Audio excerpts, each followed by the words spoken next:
근데 그거를 그러면 서양 사람처럼 얇게 만들 수 있냐? 그렇게는 못해요. 아시아 사람들이 대부분 서양 사람과 비교하면 그러니까 원하는 만큼 그렇게 날씬해지지 못하는 거죠. 성형외과 전문의 이혜진입니다.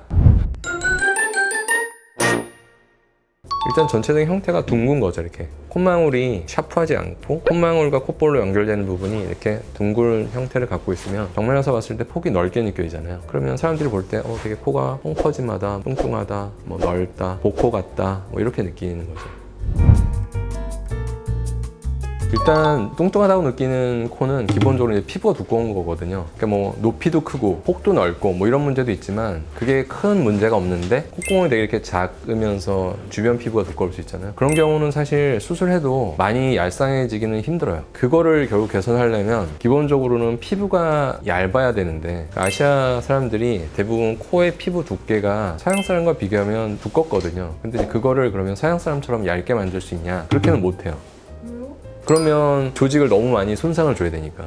근데 그 조직을 제거할 때 제일 문제가 되는 것 중에 하나가 혈관 손상이 커지거든요. 근데 혈관 손상이 커지면 그 바깥쪽으로 가는 피부의 혈액순환이 잘 안 되니까 피부가 되게 울퉁불퉁해지기도 하고, 그 다음에 피부 컬러가 되게 얼룩덜룩하게 보이기도 해요. 어디는 좀 이렇게 불그스름하게 보이고 어느 부분은 또 약간 이렇게 하얗게 보이고. 그래서 보통 안전한 범위에서 수술하다 보면 실제로 피부 두께는 많이 못 줄이는 거죠. 그러니까 원하는 만큼 그렇게 날씬해지지 못하는 거죠.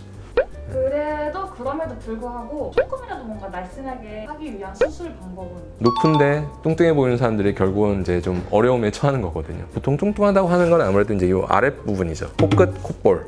주로 이제 이쪽에 집중되어 있는 건데, 코끝 수술은 사실 연골의 형태를 갸름하게 바꾸고 높이를 세우기 위해서 적절하게 연골 이식을 하면 코끝은 사실 많이 갸름하게 보일 수 있어요. 단 이렇게 피부 표면과 이렇게 비공 사이의 어떤 그 두께감을 그렇게 많이 줄이지는 못해요.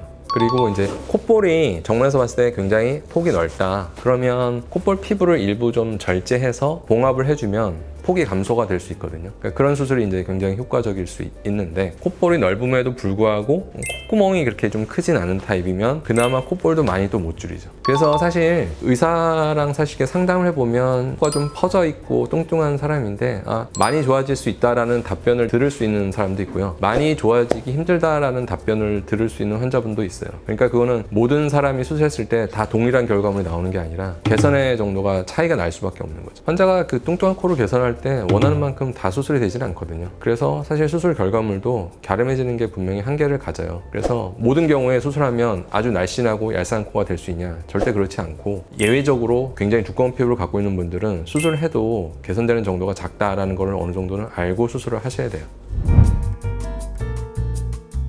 보통 코끝이 이렇게 뚱뚱하게 느껴질 때 많은 분들은 수술하면 뭐 되게 아주 얄쌍하고 갸름해질 수 있을 거라고 생각하는 경우가 많은데, 실제로 수술해도 개선은 되지만 원하는 정도까지 아주 얄쌍해지지 못하는 경우도 많이 있습니다. 본인이 어느 정도의 수술이 가능할지를 전문의와 이제 상담을 하셔서 적당한 어떤 기대치를 갖고 수술하셔야 오히려 만족을 하실 수 있습니다. 감사합니다.